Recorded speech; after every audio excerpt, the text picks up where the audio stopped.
Hey everyone, this is Candace Hunter from the Practical Herbalist. Have you been studying herbs for a while and you feel sometimes like it's hard to really wrap your mind around when to use them?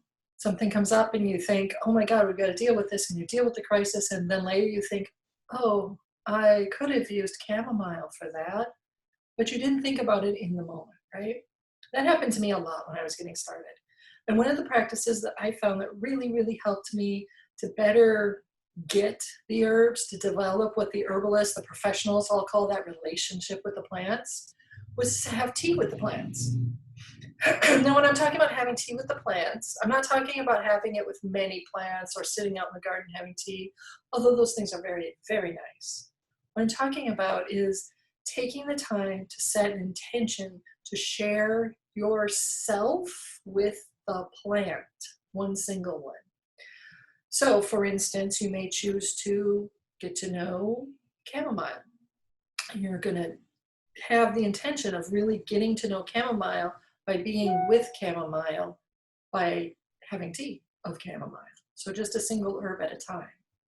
Now, this isn't necessarily a super bunch of woo-woo witchy stuff. You can certainly approach it that way, and I often do because it's really fun. But it's very practical. And even if you have absolutely no woo-woo about you and you're very science-based, very physical, here and now based, taking the time to have tea with the plant will also help you to deepen your relationship and understanding, in part because it's an experiential element of herbalism. So when you experience the herb firsthand, you're far more likely to think of it when the crisis comes up where that herb would be the best one. So if we take a look at our chamomile example, if you have spent the time having tea with chamomile, you're far more likely to think of chamomile the next time someone complains about something that chamomile would be great for, like an upset stomach or feeling anxiety. Both of those things are very useful for chamomile. So how do you do this? It's all about your mindset. The first thing you're going to want to do is get yourself really focused on the time you're spending with this particular plant. This doesn't have to be a really long, drawn-out ceremony or anything like that. It can be relatively short. I like to take at least 5, maybe 10 minutes of actually with the tea, noticing how it is, how it's functioning, how it's making me feel, and all of that. But I have to keep my mind focused. I have to say no to other distractions. I make space in my life, whatever that is. If that means sending the whole family off and saying, you guys need to go outside and play for the next half hour, that works. Or if it means retreating to your office and closing the door and just, making space wherever you can, wherever you can keep focused, that's what you really want to do. I use an electric kettle. A kettle on the stove works as well. I would not recommend using the microwave for doing your water, in part because what I've noticed about water that's microwaved is that it doesn't hold its heat as long, and it doesn't really seem to get as hot and make as good medicinal tea as water that's been heated through another means, like on the stove or on a fire, or because the electric kettle works great. I love that thing. So you want to gather together all your tools. You're going to have your kettle. I would recommend filtered water for this. You may have absolutely great water. Your city tap water, whatever it is you're having, might be great. But I've noticed that through the years that tap water or not filtered waters tend to contribute elements, sometimes that we're not even really conscious of. There's a mild flavor to them, even when they're really good. There can also be other elements, chemicals and things that have been added, like fluoride in many cities. And all of that stuff will change how the herb really moves in your body. And the idea here is to really get to know the herb as unadulterated and unfiltered as possible. So I use filtered water because it's more pure. I don't necessarily use filtered water for all my herbal medicine, but for this practice, I do. So you want to get yourself some filtered water. You're going to get your kettle, get your favorite mug, tea making implements, whatever else you like to do your teas with. If you haven't worked with herbal infusions, or if you'd like a refresher, we do have the Herbal make and master this herbal practice video on the Practical Herbalist. If you're an Herbal Nerd Society member, that's free. So take a look at that. It's under the herbal infusions. And it'll be a link to that will be with the article that this video is attached to. So take a look at that, come back. You know the basics of making tea, so I'm not going to go into that part of it. Once you have gathered everything together and you're ready to sit down, oh, and pick your herb. My 5 favorites for getting started are chamomile, wood betony, yarrow, nettle, and sage. All 5 of those are fairly easy to come by. They, in my experience, can have some profound effects on people. And they're relatively low key in that they're not going to give you intense effects such that like you're not going to have to worry about, oh, is this going to be harmful if I'm taking this medicine or if I've got this condition. They're generally relatively playful, good characters to work with, especially when you're first getting started. The further you've done, the more often you have tea with the herbs or with the plants, the easier it'll be to start discerning the individual subtle qualities. Chamomile, wood betony, yarrow, nettle, and sage are all very good at just giving you their qualities. The mint family is another one. So looking at the rosemaries, the lavenders, lemon balms, spearmints, things like that are good too. But again, I like chamomile, wood betony, yarrow, nettle, and sage. So you've gathered together whatever it is that you're going to be drinking, or you're going to be imbibing. You've got all your implements ready.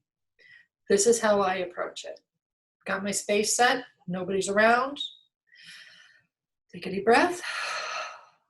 Set my kettle to boil. And while I'm waiting for my kettle to boil, I take a few moments to be with my herb. So when I say be with the herb, I'm talking about give yourself some herb, hold it in your hands like that, smell it. Say, how does that smell to me? Does it smell sharp? Does it smell sweet? Does it smell floral? Are you noticing any saliva moving as a result of smelling it? Do you notice any effects in your body just from the scent of it?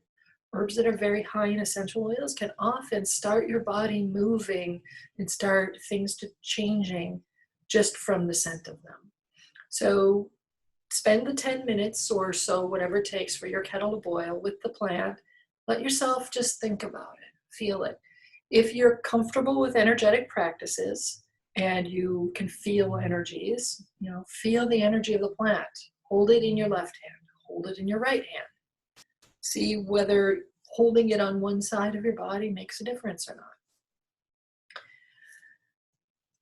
All right, so you've got a boiling kettle, you're about to pour your tea, go ahead and do that. Make sure that the whole time you're keeping your intent.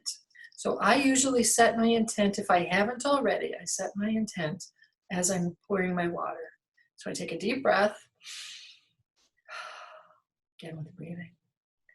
And then inside, I don't always speak it aloud, in fact often I don't.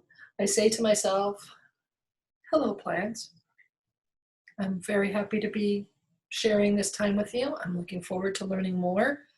Please show me. Please let me be open to seeing what you have to teach me about your medicine and your properties.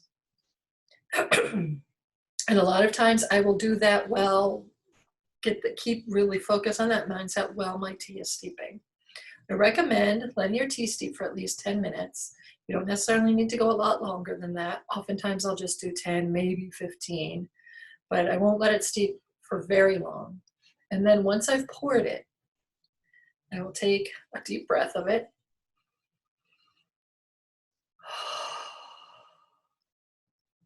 And just like I felt the dry plant material, I'll do the same thing. Where is this smell taking me? Does it make me feel energized and excited? Does it relax the tension in my shoulders? Does it remind me of sitting by the fireside with my grandpa years ago when I was a small child, hearing him tell stories about mining the coal in Pennsylvania? What does it do? So whatever it is that it does, I make note of that. And once I feel like I've got as much as I can get, as much as I'm capable, I take my first sip.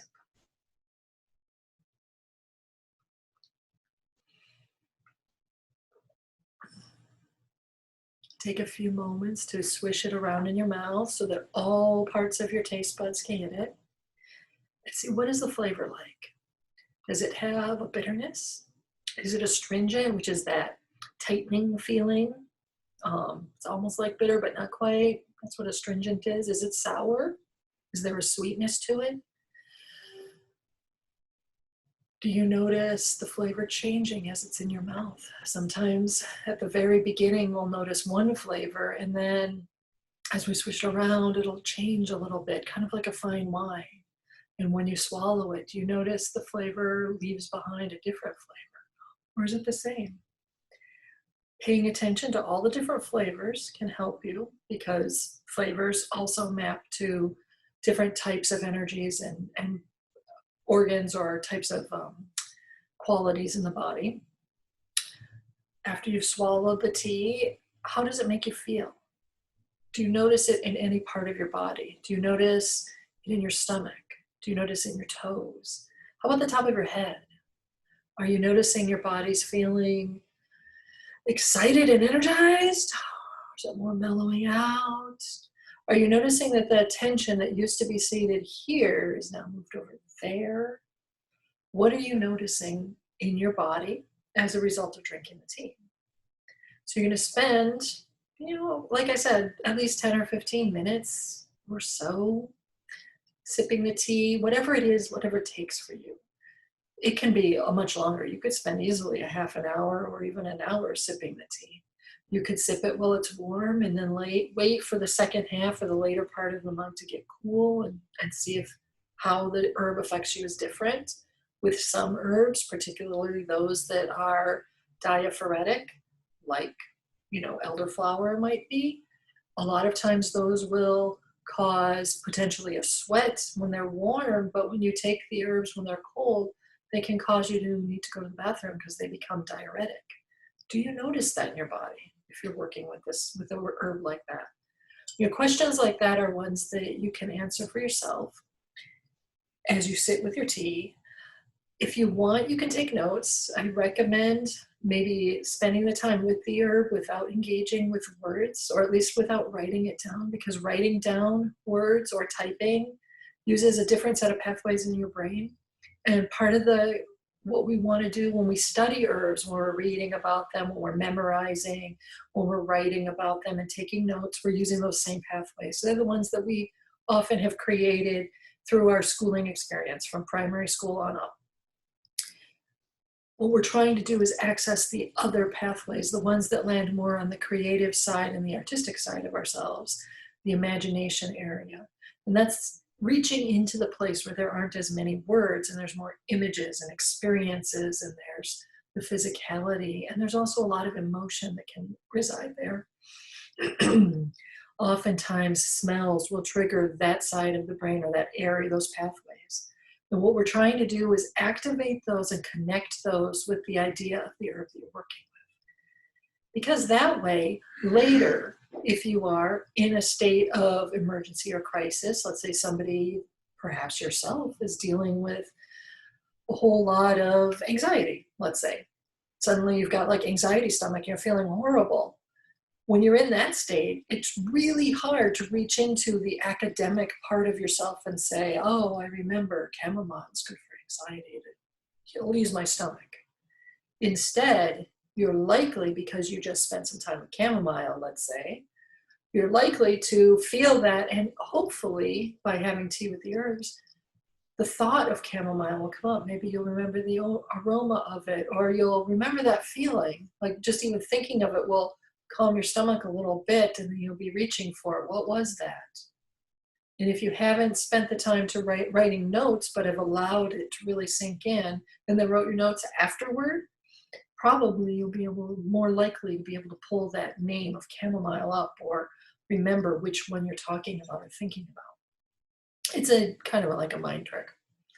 It's not necessarily super woo-woo, although it can be. So once you have finished all of your tea and you are done, you can make notes if you so desire. You don't have to, of course.